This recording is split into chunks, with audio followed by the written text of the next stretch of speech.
Welcome to All Things in the Name of Love. If you like this show, please like, subscribe, and share. Thanks. Welcome to another episode of All Things in the Name of Love. Today I have with me beautiful soul sister who I just met, but we've clearly known each other. Yeah. Sherry Shaban. Awesome.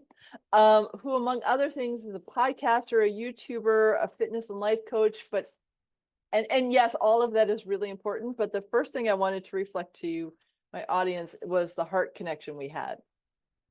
Because that was just like we turned on the videos, it was like, oh, we're gonna just click. So thank you so much for showing up and for being on. And thank you. Thank you so much for having me, Sophia. It's such a pleasure, and I'm so honored to be connected to you today, too. Oh, thank you, my dear. And I just wanted to start off briefly by just talking about a little bit of your background and how you came into following your passion.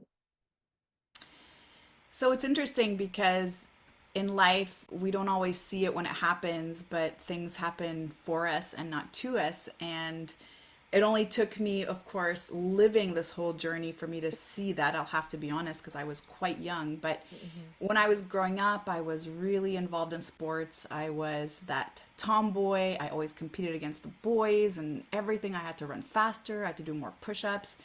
And as I got into high school, I was in varsity sports, volleyball, basketball, track and field, and oftentimes I was MVP as well for all the sports that I was involved in. So that was really how I saw myself. Mhm. And then when I was 16, I was actually at that time in boarding school in Europe, and I was going downtown to purchase Pearl Jam tickets with my roommate. And I was actually struck by a car trying to race Oh, back to catch the bus to go back to campus. And so when that first happened, and of course, this was back in 1996, so quite some okay. time ago, Yeah. just to date myself here. But when that happened, of course, they didn't diagnose concussions. It wasn't, a lot of the things that we know now, especially about medicine and injuries, we didn't really address them back then. So Mhm. I really was back in basketball practice about a week later or Oh, so wow. after my accident. When I was hit by a car, the first time I remember coming to consciousness was at the hospital. Seemed like I had blacked out. And so that was what we thought it was, just a couple scrapes, I had abrasions on my face, and it wasn't that severe. But when I came back to basketball practice about a week later, I started to experience pain in my glutes. And at first, I thought that was muscle soreness because I had been off a little bit. And it eventually continued to radiate down my legs until it became shooting electrical pain Mm. and eventually brought me to see the doctor and then have surgery for the first time. I was just turning 17 now. And so after that surgery, my doctors told me, you'll never play sports again.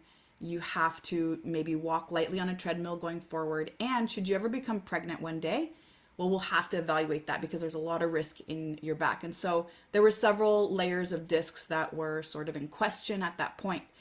And I followed this advice, Sophia. I listened to everything they said for so many years, and I found myself moving away from being an athlete to moving towards a party crew because we look for love and we look for connection and we look for a place to belong. And so that was my new environment. And so I engage in a lot of those habits that, parents tell us not to do. Be careful for all those things. And, so I woke up sort of one day in my early 20s. I think I just 20 or 21 years old. And I was like, who is this person? I was just so disgusted with myself. Mhm. And I didn't resonate with who I always envisioned myself to be. I just felt so off. I actually want to say the word self hatred because that's really how I Mm. felt. I just loathed myself. I loathed my lifestyle and what I had essentially become. And Mhm. so it was only at that moment where I decided, okay, you know what? I'm just going to join a gym. And at that point, I didn't actually know what to do in a gym. I was always involved in team sports. Mhm. And of course, I'm on pain medication every day to get through the pain. My whole world revolved around my back, how long I sat, where I went, whether my host had a place for me to lie down at some point or not. And so when I walked into the gym, all I did was just copy people around me. And I'd walk in, I'd see this person doing an exercise, I'd imitate them, and then copy another one. And I just continued to do that for a few months until eventually I noticed my pain was a lot less. I was able to come off of pain medication, and then my pain disappeared. And then I purchased a treadmill and I started running 5 minutes at a time until I eventually built up to being able to run a full hour outdoors. Wow. And then it was at that moment where really my whole life just completely did a 180. Mm-hmm, And mm-hmm. at that time, I was actually doing my master's degree in chemistry at McGill University here in Montreal. Nice. And that's when I was like, okay, I this is not where I'm supposed to be. I want to help Mhm. people, but I won't be able to help them behind the fume hood of a laboratory. I want to be able to connect with people. And so I went back to school to study exercise science. I certified in everything I could around fitness and training and nutrition and injury rehabilitation. I became a certified athletic therapist. I eventually became an osteopath. And so that is really where my journey actually just took that turn, Mm-hmm. and how I started helping people overcome obstacles, because I truly believe that we all have something that we are struggling with. And for some of us, it is a physical injury. For others, it is a dis-ease or a debilitating maybe condition that they're experiencing. And for others, it's the struggle with weight or a struggle with self-limiting beliefs. And so it's really from this place of actually being told not to do something, not to pursue what I was so connected to, and really being able to overcome that by listening to my body and being very intuitive with the cues Mm-hmm. that it was Mm-hmm. giving me, that I just want to share this with as many people as I possibly can on my I mission. I love that because, when we tune in to that quiet voice within, it it guides us in such fascinating ways. Mm. Um, I know when I was little, I thought I was going to be a doctor. I didn't want to cut anyone open. Went through an entire weird life journey of academia, and then 4 years ago, I was guided to start doing energy healing, Wow. and that's who I was supposed to be. Mm.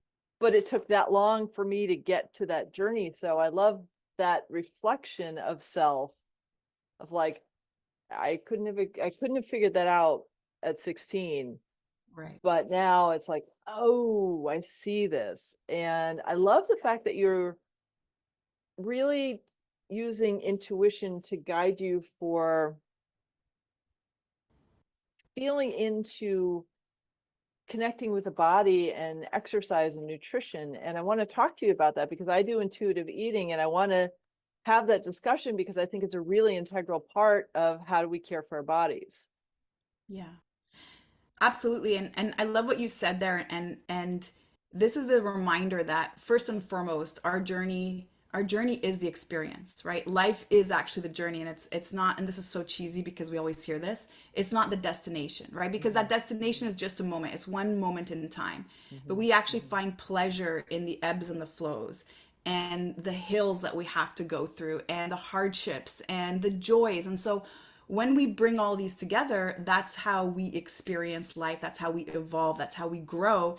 And I also want to say that I continue to grow. And as I continue to reflect on even just the things that have happened in my life since COVID, you just see how everything had to happen for you. It needed to happen this way. And so, coming back to you finding your path to become an energy healer, I also believe that has to come at a certain maturity, right? You Mm-hmm. know, you've Mm-hmm. always experienced energies. You know, you were always in tune, but it had to come at that particular moment. And I've even Right. heard I think it's around the age of 40 where you really step into your spiritual maturity. And so it's interesting again how just everything lines up. But coming back to that intuitive eating, and this is a really important concept because many of us actually today misunderstand what that means. Mm-hmm. Mm-hmm. Intuitive eating is not full permission to eat whatever I want and choose the foods that don't serve me. That is not Right. Right. intuitive eating, right? That is my Right. mind choosing, not my Mm-hmm. body choosing.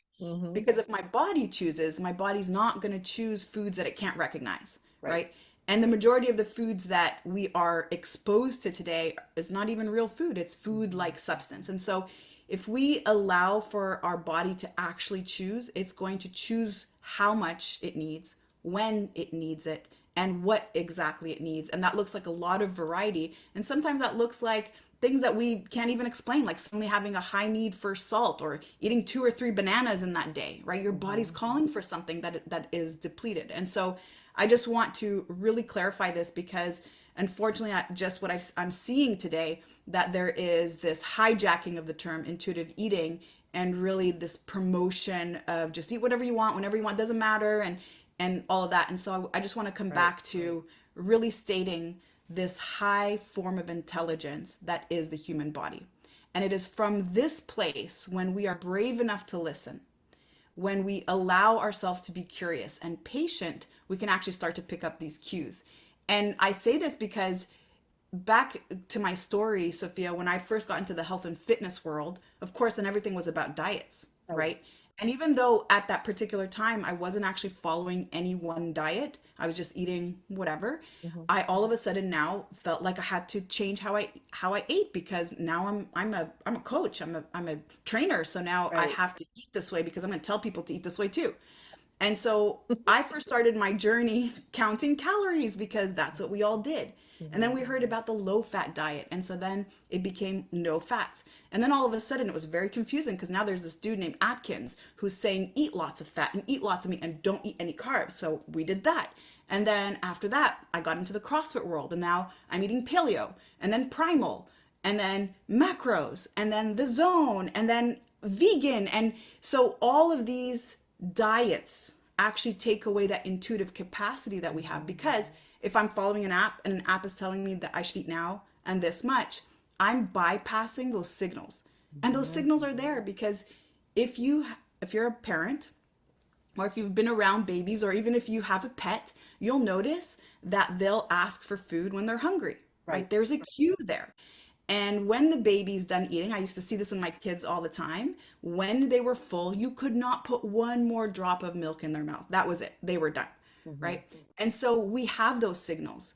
But when we are growing up and we had to be a part of the clean plate club because mom told us, don't throw anything out, you have to eat everything. There are starving kids in Africa. Or we came back from school and we had a really hard day, and then mom said, let's go get an ice cream. Or we came back from school and we had an amazing day, and mom said, let's go get ice cream.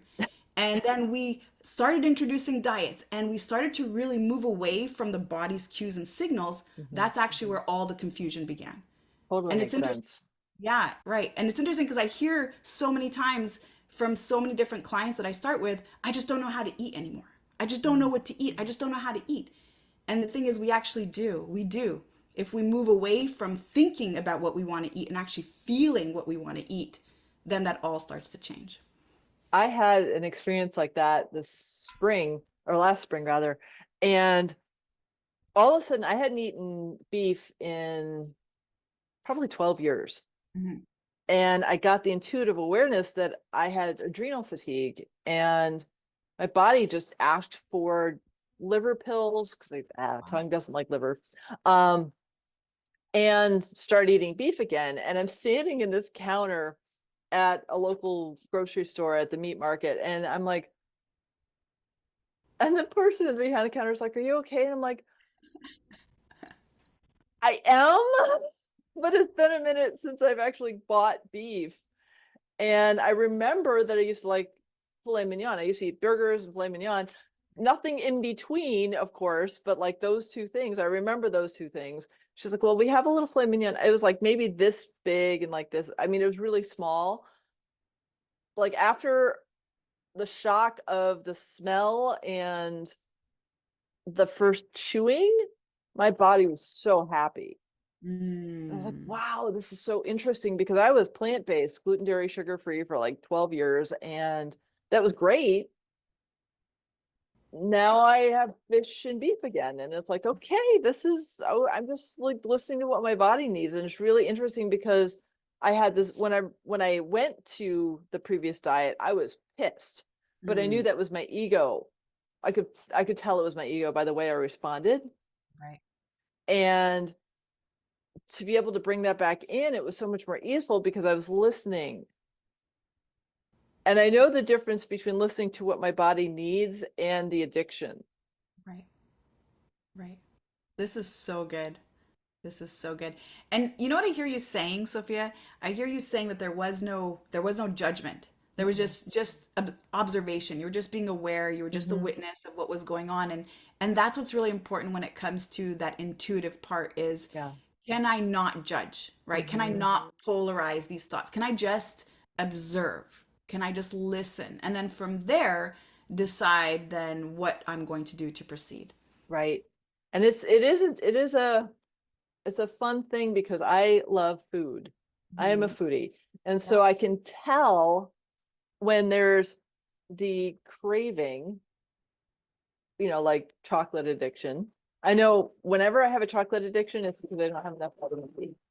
Mm. And so I'll remember to take the vitamin B. I don't have the chocolate craving. Wow. Wow. Right. So So good. And yeah. and you can't come to that place again if you're judgmental. And I keep bringing up the word judgment because it's so amazing when it comes to health and fitness, how judgmental we are when we start anything. Mm-hmm. And there is no longer the sense of curiosity, which is what I hope maybe somebody might pick up from today is just a sense of curiosity Mm-hmm. around trying things without necessarily needing to force something or to commit to something so in such a disciplined way right from the get-go. Mm-hmm. So many of us at New Year's resolutions, right? We have these resolutions. I'm never going to eat sugar again, or I'm never gonna, do this again. I'm never gonna eat that again. I'm gonna do this forever. I'm gonna train 5 days a week. And what we don't allow for ourselves to do is first to adapt. And Mm-hmm. then even just to wonder, like, what is it doing for me? Do I even like this? Is this sustainable?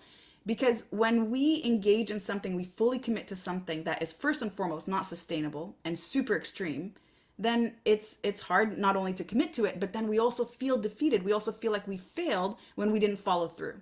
Mm-hmm. And so, what would happen if instead of saying, I'm going to walk every day and get 10,000 steps, what would happen if we just actually got more curious about that and said, well, what would happen if for 30 days I walked for an hour or I walked 10,000 steps and then let's just see what happens, Right. right? Because now the mind is searching for something. It's excited about something. It's not this Mm-hmm. judgmental stance where there's this constant need, there's this pressure, there's this Right. expectation of an outcome. I have to walk because I have to release weight. And if I It, don't walk, then I don't control my weight loss. right. I actually started doing that again. I'm living with some friends, and one of us, the two of us decided we're gonna walk every day. There's no Mm. expectation for it. It's just like, how does it feel to walk every day? Yeah. And we were joking because our old selves, our younger selves, right, used to be like, I could not exercise, and within 2 weeks I'd be in shape. And and I miss Right. that 20-year-old self, Mhm. but I'm not her anymore. Mhm. So, and I could also eat French fries and still get in shape. It was like my metabolism was so much more active then. But like now it's like, what does it just feel like, instead of like, oh, I want to lose like X amount of weight, or I want to be like this fit in like this period of time, because that just feels like pressure, and I don't want to put that on myself. Right. Right. Yeah. And there's nothing fun about that, right? No. And we have to honestly own the fact that we're going to commit to something when we're enjoying it, right? Because again, Mm-hmm. it's about the journey, right? This is Yep. all about the journey. If I can Right. fall in love with the journey, if I can fall in love with fitness, Right. then I that'll just be a part of who I am, Mm-hmm. right? And so when we get curious and when we just try something out, we can also decide whether or not there was the impact that we looked for, right? Mm-hmm. What would happen if I stopped eating 3 hours before bed? Right. Well, maybe my primary goal of doing that is because I want to lose weight. But maybe what I actually notice is that my skin clears up, I sleep better, I'm less bloated, I poop way better, I have more energy, right? So all these amazing things happen. Mm-hmm. And I discovered that because I was curious about it. And now I really know why I'm going to commit to stopping to eat 3 hours before bed. It has actually nothing to do with the fact that I want to lose weight and change my Right. body because I feel like I'm defected in some way and I'm flawed, but actually because it gives me a better quality of life and I feel vitality and I feel just way better. And that is the intuitive part also Mhm. of being curious because there Oh is no yeah. judgment. It's just what's going to happen. Oh yeah. Like I go like, I don't fast, but I intermittent fast. And so I'll just tune in the morning, like, okay, am I hungry yet? No. Okay. So I'll wait until I actually get hungry. And I'm usually fasting like, I don't know, between 17, 18 hours a day. And it's not because I'm trying to, it's just that's what the rhythm of my body is. So good. So good. 'Cause I'm out of the program of having to eat 3 meals a day. You know, there's so many programs about eating. Right. Right. Yeah. And no wonder why people are so confused and why Yeah. they give up and why they look for something more and more and more extreme. And what's super interesting, even just getting away or moving away from this outcome focused goal to more of a system focused goal, is that it does allow for this curiosity. And here's what I mean by it. When most people set up a goal in health and fitness or even in business, it's, I want to make this by this much time, or I want to release this much weight by this time, or I want to look this way by summer, right? So Mm-hmm. that is the outcome focused goal. And what we don't learn from that is how to maintain that afterwards, Mm-hmm. right? And we actually set up our brain to think that we only have to do this for a short period of time. Let's just endure the pain for a very temporary amount of time, because after that we don't have to do that again. We don't have to worry about that again. Right. We could just go back to the way things were. And that's the issue as well with diets, is that they don't actually teach us how to make this more sustainable. Mm-hmm. And I always talk about the keto diet, and I don't mean to throw any diets under the bus, because the keto diet does have its place for certain conditions, such as epilepsy, for example. But that's the thing, is with the keto diet, to have that bold statement like, I will never eat carbs again, or I'll never eat more than 5% macros coming from carbs. I mean, that's a serious statement. We just have to think about that, That's right? tough. It is tough. I tried it. I I aspire to have less carbs. Right. I tried it for 3 days last year. After 3 days, I crashed and burned. I ate the most horrible foods, and then I got sick from it because I deprived, like 20 carbs is not a lot. Right. I can go like slice of sourdough and a shake in the morning, and that's my carbs. Right. And I'm like, I'm okay with having a slice of sourdough because I make it. Right. Or fruit. Right. Right. Yeah. Yeah. Yeah. It's so interesting that you said as well that what you saw come out of that is maybe an unwanted eating behavior. You said, I ended up eating all this food that, right, made me actually feel quite ill. Mm-hmm. And so that's also the other gift that diet gives us, is an unwanted eating behavior, because when we are restricting for so long, what we actually do is we impose a food scarcity onto ourselves. Mm-hmm. And we have a part of the nervous system, the sympathetic nervous system, which I call protection mode, that kicks in anytime it's sensing any sort of threat in the environment. That threat could be from trauma, whether that's physical or emotional or verbal. It could also be from the trauma of food scarcity, which is either really we grew up in an environment where there was no food. We went to bed hungry because we were living off food stamps, which is the case for many people, Mm-hmm. or because I imposed a food scarcity where I starved myself, where I told myself I'm flawed in some way, I need to change myself. So there's already a lot of negative self-talk. It's already a lot of attack that's happening. So the nervous system is geared up. I've just called myself all kinds of names that I don't call anyone else. And I do this on a daily basis. Mm-hmm. And I'm now depriving myself from food.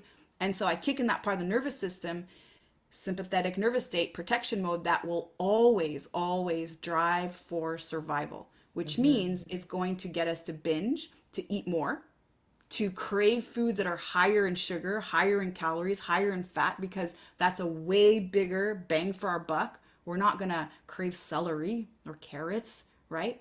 Oh, I do sometimes. But then you probably don't have protection mode kicked in. Yeah. And then the other thing too, so it slows down our metabolism. It actually makes it so that we don't want to move, and it makes it harder to release weight. And so this is what we see as the consequence of dieting on a physiological level, on a psychological level, and then even on a nervous system level. Mhm. Oh, I completely agree with that because like I watched because when I was like, okay, I'm gonna cut my carbs down some more. I'm not gonna go like that full route. But I saw the behaviors Right. and it was so fascinating. Like, so I'm gonna be eating this now. Okay, good to know because you're scared that you're never gonna have it again, which is Yeah. not the case at all. And then when I finally was like, okay, you can do this. And then I started watching, like, as I was calming down from that fear of, oh my God, she's going to do the thing again. Not the keto thing again. Um, I was like eating less and less of the things that were the comfort foods. Right. Right. Yeah. I have to tell you about my sister-in-law. Okay, she's amazing. First of all, like I love her. She's like my sister. But this girl, like I don't get it. I go to their house. Sophia, she's married to my brother. I go to their house and in their pantry, like she has every kind of cookie, like everything. Chocolates, but the good chocolate, like the really Mhm. good stuff, like the Lindt dark chocolate with Yeah. hazelnuts. You open her freezer, she's got treats and she's got ice cream and she's got it all. And she's never struggled with her weight. And Wow. it's super interesting because I asked her one time, and by the way, this is like the most bizarre thing. She has two small kids now. Like I literally see her take a bite of something, like it could be like again the good chocolate. She'll take a bite of it, she'll put it down, and then she'll go do something, and then just like completely forget about it. Like, how do you forget about dark chocolate with hazelnut? Like, how can you forget about that? Like, I can't forget about that. And so I asked her one time, I'm like, Esma, you have to tell me, how are you so relaxed around food? And she's like, well, I just never dieted. What do you mean? Like, sweets, desserts, it's always been around. Like, it's there, right? If I want it, I have it. If I don't want it, I don't have it. And so when we diet, we create the scarcity mindset, right? Mhm. Like, I'm not allowed to have it. I can't have it. But if I have one piece, oh my goodness, well, I already screwed everything up. I should just finish the whole entire chocolate bar. And then you know Mhm. what? Now that I'm at it, since I'm starting my diet again on Monday, I'm going to start on Monday. I'm going to be so good by Monday. I'm going to just go ahead and finish the pint of ice cream Mhm. because I deserve it, right? And then all of a sudden that starts to trickle down to something else and something else. And then we now have more and more unwanted eating behavior. And it all comes from really developing the scarcity mindset, which is Yeah. very much associated with the sympathetic nervous system because we are fearing lack. We're fearing lack of opportunities and we're fearing Yeah. maybe survival, right? So it's just really interesting when when we shift into an abundance mindset, Mhm. knowing that something's always there, knowing Right. that if I feel like having it, I can have it. That also allows for us to get more in tune with the body. And now Mhm. the body is calling, and now we can listen to the body and not all the talk in the mind that is really focused on the lack or the scarcity. Oh, I love that. I love that. And like last night, this is fun. I made minestrone and then we went out to get some ice cream. And like my little girl saw an ice cream sandwich. I was like, oh, I'm gonna have an ice cream sandwich. This is great. My body is so unused to that I was humming and Mhm. vibrating at a really strange frequency, for lack of a better word. And I'm laying in bed trying to fall asleep, but there's just too much activity going on. And I have berberine, and I got this very strong take a berberine supplement right now.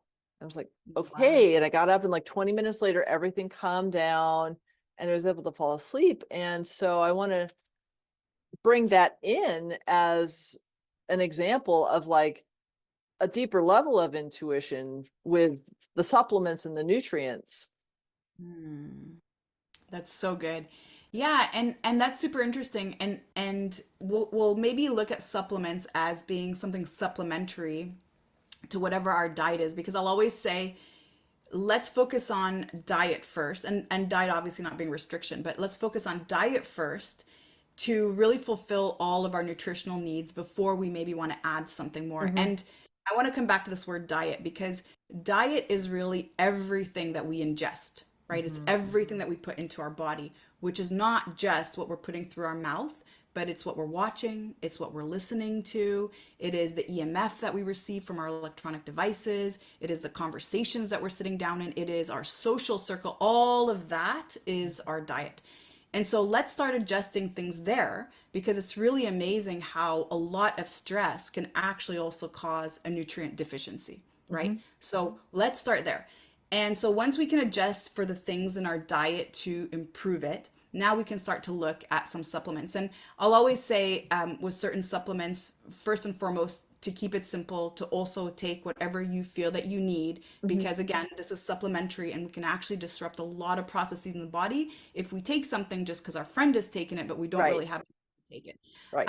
But right now, what I would recommend in terms of supplements, and you'll also notice this with your mood, especially if you're living somewhere like Montreal, Canada, is to take vitamin D Yeah, as part of a very vital supplement that we most likely require in winter if we're not outside often or exposed to sunlight adequately, which is the case for most of us. And so right. this also, again, impacts your mood. It's not just for bone health and to prevent osteopenia or osteoporosis, but also to help you regulate your mood, to help you also calm your nervous system, and to help you also improve sleep.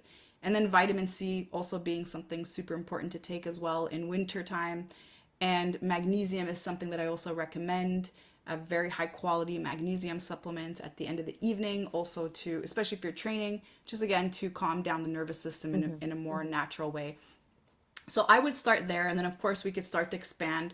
I do want to say, Sophia, there was a time, my goodness, there was a time, I think this was probably in 2017. I was training a lot and I started working, I had a gym at the time, and I started working with a supplement company, and he was bringing a whole bunch of supplements that I was offering at the gym.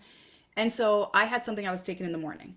And then I had something I was taking before the workout. And then I had something I was taking during the workout. And then I had something I was taking after the workout. And then I had something that I was taking like to sleep.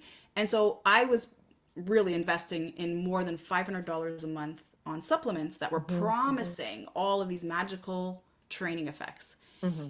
And I was just at one point like, but what else am I taking? Right? Like, I'm taking these supplements, but what else is in there? Right? Because there's all these fake sugars, there's all these Hmm. chemicals, there's colors, there's dyes, there's all kinds of things in there, right? And so I had this aha moment of, well, what would happen if I just stopped taking them? Like, what would happen with my training? And you know what happened, Sophia? Nothing. Nothing happened. I saved money and I went on a trip. Like that's what happened. That's awesome. So yeah, so something just to keep in mind in terms of what you're actually needing for supplements. Oh yeah, I can tell for me, I do like amino acids, Yes. Hmm. especially when I swim. Because I know how much energy I put when I swim an hour. Hmm. And like having that replenishment feels great. And I'm not swimming an hour a day right now, so I don't need them. Right. Hmm. Hmm. So it's really fun to see like how like where we are in a given moment. And instead of taking vitamins every day, Yeah. it's like, what do I need in this moment? And that's more of the intuitive sense of like, okay, where am I right now? Like I hadn't taken my aminos in like 4 days, and my body was like, can I have them today? I'm like, sure, sure, of course you can. But Right. it's not, it's just a weird, like, not weird, it's just a different understanding because I used to take like handfuls every day. Right. And I don't know how, I mean, they were high quality, but I don't know how good they were for my Right. body. Right. Yeah, right. And I had that similar experience with magnesium also. Just again coming back to really just being so connected with your body, Hmm. right? So nothing had changed for me. I'm training the same. I haven't changed my nutrition. I don't have anything necessarily stressful going on in my life, but yet I'm having a hard time really relaxing and winding down before Hmm. bed. And then I started to maybe read up on magnesium. I had somebody on my podcast who also spoke about magnesium, and then I really started to research a little bit more around what's happening with this fatigue that I'm experiencing, and why is it that it's hard for me to really wind down. And then I started taking magnesium, and boom, that was an immediate reaction. But you have to get to a place where you're super in tune, because fatigue can be caused by a lot of different things, especially if you're changing a lot of things at once, right? Right. So if I'm up at night watching TV till 2 o'clock in the morning, and that's a lot of blue light, and Yeah. I'm maybe eating and snacking and not giving my body time to rest and stop digesting for a moment, and I'm noticing that I'm maybe moving around a lot less and I'm sitting more and I'm on the computer more. And so all these things are happening in my life. It's hard to pinpoint what that one thing is. But when you have that intuitive connection and you're really allowing for those cues to come up and just be curious about them, that's when you can now start to incorporate one supplement at a time Mhm. to see which one is impactful. Because if I went and purchased 4 or 5 different supplements to try them all to overcome my fatigue, I also don't know which one worked, right? Right. So let's try Right. one. How does that feel? And now I know that this particular supplement makes me feel this way. Hmm. I completely agree. Because otherwise we get too overwhelmed and we're just peeing out money. Right. Right. Right. And that's not good for us, but it's good for them because now we have to buy more. Right, right. So I want to shift a little and I want to ask you like, because you mentioned COVID earlier, and I'm curious, like, what did you see in shifts in your business when this shift in our world occurred? Mm. Yeah, so I was a gym owner at the time. Um, I don't know what you have maybe heard about gyms and other types of businesses during that time, Yeah, it wasn't good. in Canada. So I'm from Quebec, and so we were shut down right away. Oh, Um, yeah. we were told at first it was going to be 2 weeks, and then it just kept going on and on and on.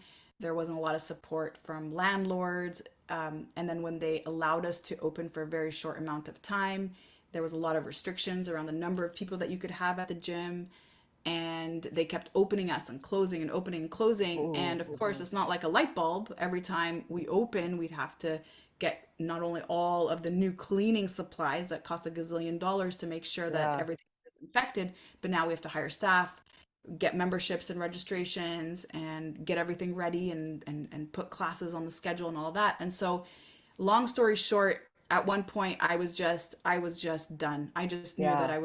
I that was it for me. So initially when they asked us to close, I actually ended up merging with another CrossFit gym. We did that for about a year, and as they continued open close with a lot of restrictions, I was ready to move away from that. And so interestingly enough, I think it was around 2018 that I had the idea that I wanted to create a podcast. I started working on an online program. It's like the first online program that I had ever done. And so when COVID happened, as I'm going through all of these things with the gyms and trying to decide what I'm going to do with brick and mortar, I actually launched my online program and I Awesome. started to do challenges. It was a 6 week challenge. I started to do that online and then launched my podcast and then my YouTube channel. And now I've launched my course, Make Peace with Food, to help women overcome unwanted eating behavior. And so it's been this beautiful journey, and Yeah. it's just allowed for more impact that Hmm. is outside the four walls of my gym. And so, again, things happen for us, not Oh, to us. yeah. Oh, yeah. I love that because, like, I know, well, that's when I started taking body fat classes. Right. It's like, okay, so like I could feel the shift going on. 'Cause I used to be an historian, and like the job just kept getting heavier for me to do, Mhm. like energetically heavier for me to do. So I was like, okay, so what am I doing? And then all of a sudden I start receiving these intuitive hits like, oh, you should take this class. Oh, I like that class. Why don't you take this class for animals? Okay, I'll take this class for animals. And then like over the course of 6 months, I took 4 classes, and then the system was like, okay, go start working. And I'm like, okay, I guess I'm gonna start working. And the shift in my like my beingness Mhm. was so profound because I stopped feeling the need to be something that I did for other people Mm. ultimately, Mm. um, and do what my heart was telling me. That's so beautiful. That's so Yeah. I'm curious for you because I want to be super honest as this was all happening, right? Because this was like an overnight thing for me. Hmm. Hmm. Close your gym. That's it, right? And there's massive Yeah. fines. There were some serious fines if you were gonna get caught, right? So That's crazy. it's a serious thing. So for me initially, there was this whole reshift in identity, right? There was actually a disconnection of self for just a moment, and not like my true self, but of who I thought I was, my ego self, right? Hmm. And so I'm like, okay, I'm not Sherry CrossFit anymore because I live in this small community where everybody knows me everywhere I go. Also, my car says CrossFit all over it. Okay, that helps. And so, everything I'm wearing is CrossFit, and so I'm Sherry CrossFit, and then all of a sudden I'm not, Right. right? And so it was a lot like when the whole thing happened with my back, and all of a sudden you're not an athlete, you're not doing this anymore, right? So there was a Hmm. whole reshift in identity that had to happen, and that took me a moment because I didn't realize at that time that it was almost like a sudden death incident, right? When we move into that next chapter or that next Hmm. phase in our life, there is a part of us that sort of closes or winds down. and we decide, we get to choose most of the time when especially we have goals, right? But this was so abrupt. It was like somebody sweeping the rug from under my feet, and now I had to reshift, I had to reposition. And so I had to go through that process of grievance. I had to grieve the gym. I had to grieve the space. And even though I had an opportunity actually to continue to open another gym and continue to do what I was doing, I just knew that that was the moment where I was supposed to shift. And so I'm just curious for you if you had also that same emotion of just needing to. It was a, well, a lot of things were going on that year. Uh, so many things. I was ending a 16-year relationship with my Mm, former partner, and he and I were, it took us 11 months to disconnect finally. But I intuitively sensed it well right. before. So I'm going through that identity shift. And then I'm going through this, I'm not an historian anymore. And Mm, then like a lot of, and then I see, I was living in Portland, Oregon at the time, and I see things shifting there. And I'm like feeling this whole death of right. everything in my life. And I was guided to go down to Mount Shasta for 3 years. Wow. Um, which was a whole other life experience. But like I looked at my resume from like 2019, I do not know who that person is. Mm, It's such a different frequency that I yeah. don't, I mean, I know at some point I think I did these things, but I don't recognize that person anymore because like I've gotten to the point where I don't know how to write a bio Right. Wow. because I've given up on trying to identify who I think I am. Right. Right. Yeah. That's so powerful, and I find it so necessary to state because from the outside, oftentimes we'll look at that success story and we'll be like, wow, that person was so resilient. They're so strong. Look at them. They have such a strong mindset, right? They're so positive. They keep shifting. And I actually hear this from a lot of people. I heard this last weekend at my daughter's gymnastics competition. I bumped into somebody and she's like, wow, you're always innovating. You're always moving into the next thing. You're always, and I'm like, what? Like, if only you knew, like, right? It was Right. desperation, like it was really like Mhm. you have to. And so it's so interesting. And especially when it also comes to gym transformations, and people always see the after photo, but they don't see how many times that person's failed and struggled and maybe had deaths in their family and maybe had life events or got divorced and all these things happen to all of us, Mhm. right? And that is part of the journey. And so it's all a deposit into that bank account. And at the end of the day, we have to also know that anybody who succeeded at something succeeded only because they were so stubborn to stay at that failure place. They failed, they learned, moved on. Failed, failed, failed, failed. Every single failure was an opportunity to learn and to improve so Mhm. that they can continue to build and to progress and to grow. Yep, completely agree. I have failed many, many times. And it's okay because each time I get to expand more. Right.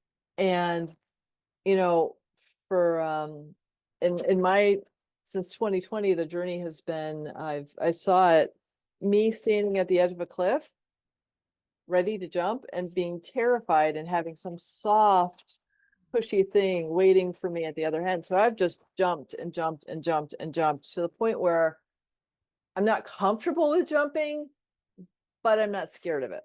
Right. Right. So beautiful. Yeah. I remember reading this. This was an article that I had read maybe 4 or 5 years ago, and it was actually a true story about a triathlete who was doing an Ironman. So this is an Ironman athlete, and he got diagnosed. I think it was a brain tumor. It was something quite serious, Mhm. and I think he was given only 6 months left to live. And so, of course, family's like, pull out of the Ironman. What are you doing? You have 6 months left to live. Let's spend time together.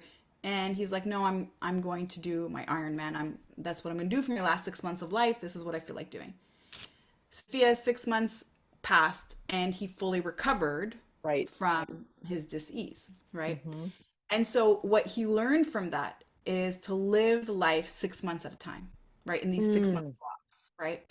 And so, as soon as I heard this story, I'm like, oh my God, this is it, right? What would happen if I just actually lived my life 6 months at a time? or even 24 hours at a time, Mhm. right? We always have these big goals. By March, I'm going to do this. Well, what if I just have to focus on what I'm going to do in these 24 hours, right? Mhm. Get through these 24 hours. Instead of thinking about needing to release 30 pounds, what am I going to do in these 24 hours to commit to my rituals? I'm going to go for a walk in these 24 hours. I'm going to listen to my body more, notice which foods it enjoys and which foods it seems to maybe react to. That's what Mhm. I'm going to do in these 24 hours. I'm going to focus on proper sleep and better quality of sleep. And I'm going to focus on weeding out people who don't serve me in my life. And so if Mhm. I do this every 24 hours, and that becomes my habit, by 6 months, imagine what the outcome can be. Right. And then the other beautiful thing about that too is living your life at 6 month intervals is also not fearing the failure, because this is really what stops us, right? We fear failure, we fear what other people are going to say and how they're going to judge us, and we fear that we're not enough. But if we think about our death being so close, like what does it really matter, right? Right. Nobody regrets not spending more time with their family or their friends or enjoying the things that they love, right? Mhm. Nobody cares about what they've failed on or what didn't work out for them at that point. They're really thinking about the opportunities that they missed out on. And so Mhm. if you decide not to do something and not to commit to yourself, and you know you're going to regret that, then what would happen if we were brave and we just tried it and just Yep. within a 6 month period see what could happen? Mm. I love that. I love that. I do. I have part one. Like I don't know what the day is going to be. I write it like I look at my calendar and I write everything down because I like having the handwritten stuff. That's just me. Um, but then I won't look at the page that has anything written down on it until that day. Mm. So I'm just like I have some sort of awareness of things. Like today, I'm like, oh, okay, I've got like a bunch of podcasts today. That's great. I'm still going to do my walk. I'm still going to have my breakfast. I'm still going to get my water for the multitude of podcasts I have. And yet when I'm having the conversation, I don't know what else is going to happen, right? I'm with you in this moment. Right. And that's all that I care about because you're with me presently. What's Mm. happening next is what's happening next. And that doesn't have any, I mean, other than the fact that I have to like check the time on occasion, it doesn't have any effect on what I have with you in this moment. So beautiful. I love that. I love that. I'm going to start doing that actually. And it's interesting because what I hear you say is that it just really brings you to the present moment where you could just be fully present with everything that you're doing. And that's actually the thing that we're so missing out on when we set up these huge goals, right? Mm. When I release 30 pounds, then I'll be happy. When Right. I find the guy, then I'll start this thing that I wanted to do. When Mhm. I make this much money, then I'll be. And so our joy or our happiness is always reserved for some distant point in the future that may or may not Right. come, and we don't really know what that looks like and how long it would take, and also with that we don't actually have a lot of control around. So Right. what we're saying is, for now, I don't allow myself to be happy until that happens, and so Mhm. I just have to be miserable every single day and unhappy and judge myself all the way through to the point where I can be happy, That's a horrible way to live. right? And we do that. I know. I know. It's like what in this moment or what during this day, like little things, like I got to see a doe and her fawn this morning. And I was like, oh my gosh, I get to like that. What a gift that is. Right. Right. It doesn't matter what else happens in that day, but then I get like, because I have that appreciation and that gratitude for like, wow, I got to see that. Then I like see your face light up and I'm like, oh my gosh, I'm going to meet the sister that I haven't seen in this lifetime before. Oh. And I get to like connect with you. Mm. And like, so if I have that mindset, I'm going to have joy. I'm going to Mm. have the experiences. It's like, if I'm like, oh, I'm going to be like, nothing good's going to happen. Well, then nothing good is going to happen. Right. Right. Yeah. Right. And Mm. that's what most of us think. Oh, it's Monday. It's gonna be a terrible day, right? Or we wake up, I'm so tired. I'm just gonna be tired. I'm tired. And the more we say these things to ourselves, the more that becomes our truth, Mhm. right? Whatever we say about ourselves, that is a reflection of the choices we're gonna make that day. So if Yep. I wake up in the morning and I look at myself in the mirror and I call myself all kinds of names and body shame Right. and point out all my defects, Mhm. Well, then my actions that I'm going to take around my self-care for the rest of the day are going to support exactly what I said that morning. But if Exactly. I wake up and I'm like, man, I'm a badass. Look at me, I'm awesome. Yeah, I'm strong. Right? I honor my body. I honor my health. I am resilient. I am one with the universe. And I start my day like this. Well, I'm going to lean towards those colorful foods and I'm going to lean towards more water and I'm going to respect my sleep and the quality of my sleep because that comes from a very different place. I'm also supporting my self concept or my identity. And so Mhm. self talk is so important because, like we were talking about the nervous system earlier, if we start negatively talking to someone, if we start calling them names, they're going to feel like they're being attacked. They're going to want to attack back. And when we Mhm. call ourselves names, we're getting ready to fight too, right? And that's the sympathetic nervous state. Mhm. Sherry, I love you. I love you. And I'm going to ask one final question for now, and that is, how can people find you? So you can find me at Sherry Shaban Fitness on Instagram or on Facebook. You can connect with me there. I've got resources for you there. I've also got the podcast, Fall in Love with Fitness. And then if you are looking for ways to overcome unwanted eating behavior, you can download a PDF I have for you at makepeacewithfood.com to get you started on your journey. Thank you, thank you, thank you for who you are, for all the light you share in the world, and for your beingness. I'm so grateful to know you. So grateful for you too, Sophia. I love the work that you're doing and you have a gorgeous, radiant light. Please don't stop doing what you're doing. Thank you. Mm. Mwah.